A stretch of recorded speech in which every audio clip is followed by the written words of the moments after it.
Mortgages are really easy to figure out if you know how to program a spreadsheet.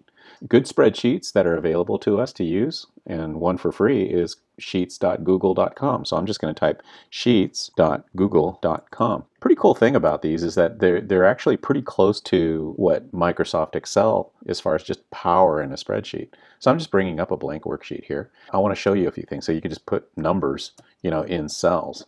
That's one thing that you can do and just store them like that. But here's a pretty cool thing. If you use the equals sign to start entering in data in a particular cell, now you're invoking a command set. And the command set is pretty rich. For instance, the word sum means to add things up, right?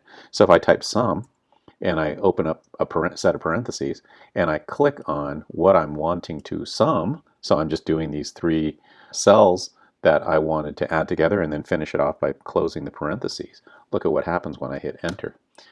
It gives me the sum. 1 plus 2 plus 3 is 6. Let's just change it to prove it to you that this works beautifully. So what if I change that 1 to a 4? Now we're going to add to 9, and there it is. That's a very simple way to do it. Now, I want you to understand that as we're looking at the cell addresses that we added to the sum command, we have C2 colon C4. If I were to come up with another set of numbers, and I wanted to do the same thing, I can watch what I can do here. And notice I'm using a different set of numbers, so I should get a different sum, right? Because it's 2 plus 4 is 6 plus 5, I should get 11. So watch this. I'm going to just copy, so I'm just using Control C, and I'm copying this cell which says sum C2 through C4. I'm going to put it in D5, and I'm going to hit paste. And look at that. Now I've got sum adding up 2, 4, and 5 because it's relatively adding the same set of numbers only above its column. So this is all done in D. And look at what that did. It was smart enough to see, oh, you're putting me over into the D column, so I'm going to say D2 through D4 instead of C2 through C4. What if you wanted to still say, this is just a for instance, but I'm wanting you to recognize that if you copy and paste the command set, it's going to assume that you mean relatively, what am I doing? So here we're staying in the C column and here we're staying in the D column. But what if you said, I always want to multiply by some multiplier in A1, call that 3. So I want to multiply these things by 3. What if I were to do this? Say, I'm going to multiply A1 times, and times is asterisk, so it's a shift 8, times the sum of C2 through C4. Watch what happens here if I do that. Well, that's 27 because 3 times 9 is 27. So it did that. It did it beautifully. Now what if I did this and I copied this now and I wanted to paste it where the other sum is. And now I'm assuming that I wanted to multiply by 3, but look at that. It became 0. And look at the reason why, because look at what's going on. It automatically assumed relatively that I wanted B1 instead of A1. But you wanted really A1 to be multiplied by everything. So watch what we do here. We're going to remove that B1 and we're going to call it A1. And we're going to not only do that, but we're going to lock it into place. And so we're going to say $A, $1. And that locks specifically that cell into that spot. So now, sure enough, 11 times 3 is 33. Let's do this. I'm just going to put a few more numbers in. So 6 plus 7, that's 13, plus 9 is going to be 22, right? And let's go ahead and copy now what we just did. And if we copy, notice what we're copying. We're copying that $A, $1, and so it's going to kind of lock it in there. So we're copying it and we're pasting it right here. And sure enough, 6 plus 7 is 13, plus 9 is 22. 22 times 3, which was loaded over here in that A column, is 66.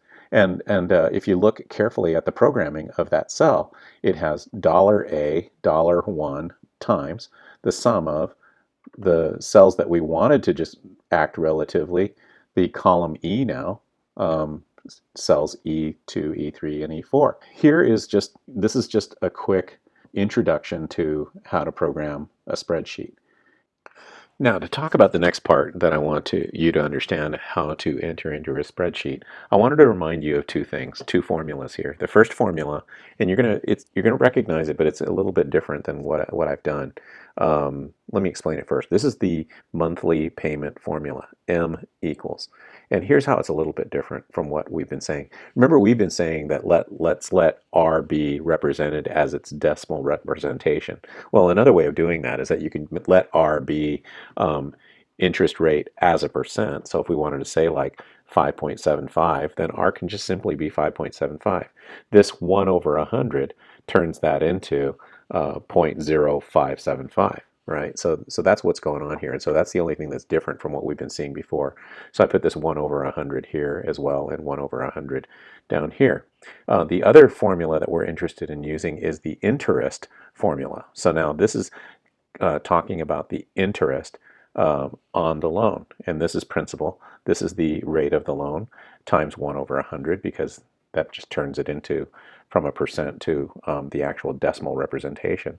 And then N is representing how many times in a year are we paying. So if you're paying monthly, then N is 12. And so we've typically been seeing 12 be used, but sometimes things are paid quarterly, sometimes things are paid semi-annually. If that were the case, then N would be equal to 2.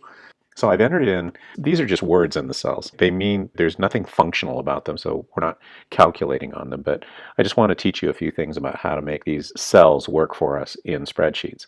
We're going to enter in this information, and I'm going to start off by just double-clicking on the border between the title A and B in the spreadsheet. Watch what happens when I do that, because I've entered in all these words now in column A.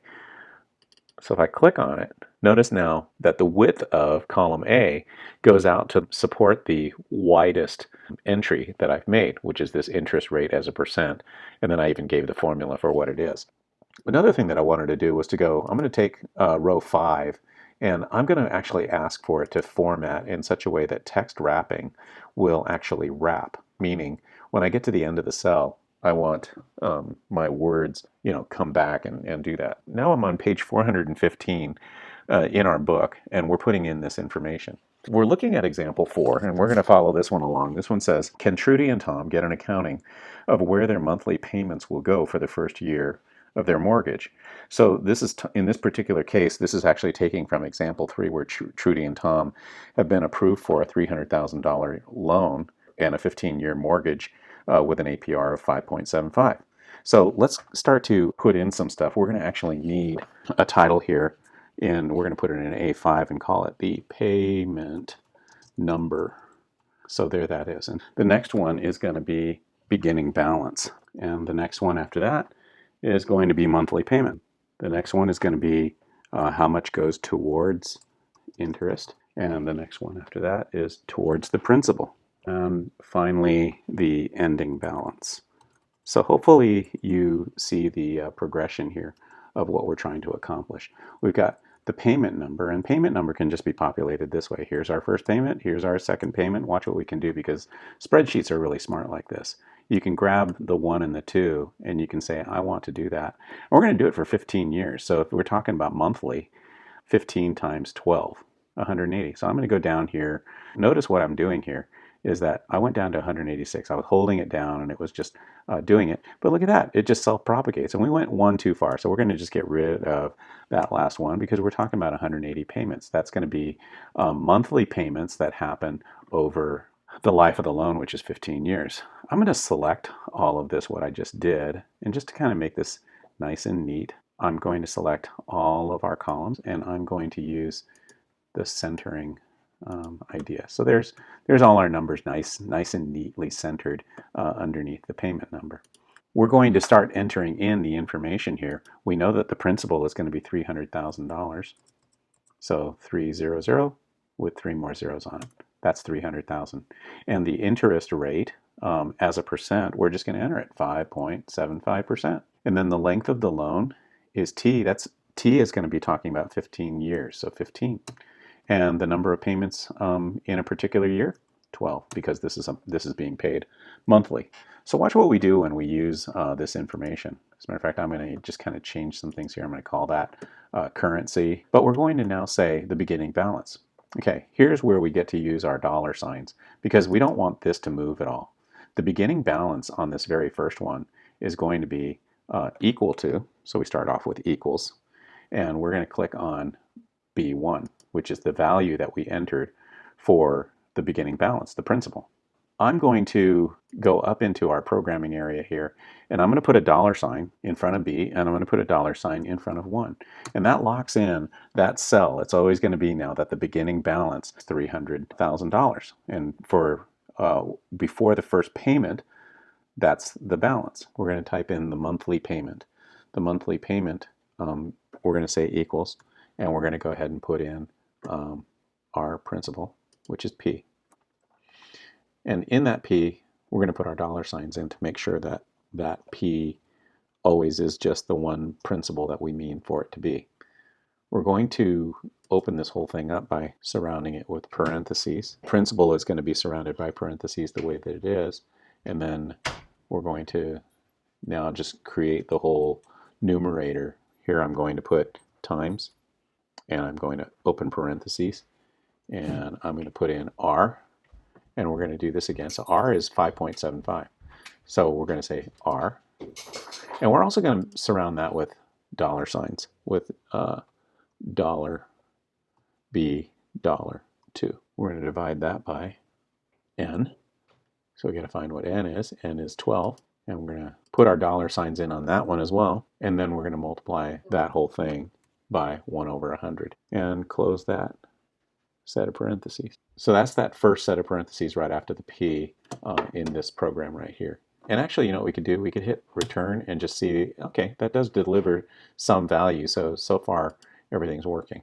So now we're going to take that and we're going to multiply. I'm going to go in one set of parentheses and I'm going to go times. So that's a shift 8. And I'm going to enter in 1 plus, and I'm going to put a set of parentheses in. So we're going to say R over N. Here's R, here's divides by N. Let's go ahead and put in our dollar signs to lock those in. So there's our R over N, and that needs to be multiplied by 1 over 100. That needs a closed parentheses on it. We've closed that set of parentheses. Notice that the opening of that parentheses starts with the 1 plus. So this set of parentheses needs to be raised to an exponent. So we're going to put a shift 6, which is a caret, which means what I'm going to type just beyond the caret is going to be an exponent. That exponent is made of n times t. So we're going to say 12 times shift 8 t, which is 15. And that's the 15 years. And we'll go ahead and close that parentheses, but let's go ahead and put our dollars in there to lock in that I really want that information just to come from those very specific values. And then I'm going to close off the final piece by just saying parentheses. Now that closes off the entire top part of the parentheses. And if I hit return, notice I am getting a value there. So that's a value. It just hasn't been divided by the denominator yet. I just closed it off, and I'm going to say now divides. And what I'm going to divide by is really that same part, that 1 plus R over N times 1 over 100 raised to the NT power. So let's see if I can't copy that part. So I want to go all the way to where the parentheses 1 plus is and say copy, and I'm going to go paste minus 1 and close the parentheses. And I think I've done it. That's the denominator. So if I hit return, there's our value. And I'm looking at the book. We can actually see that that really truly is our monthly payment. The book says $2,491.23. We see that that's exactly what it is as well. Okay, so now we're ready to type in for how much of that goes towards interest. And now we're looking at this I equals P times R over N times 1 over 100. And so we're gonna enter that in now. So we're gonna say equals. We start off our programming for that, and we're gonna say our principal. And once again, we're going to enter that in with dollars so that we don't move away from that. So dollar $B, $1, and we're going to go ahead and surround that by parentheses. So that's locking in our P, and we know that. And so we're going to multiply that by, we're going to shift 8 and multiply that by R over N.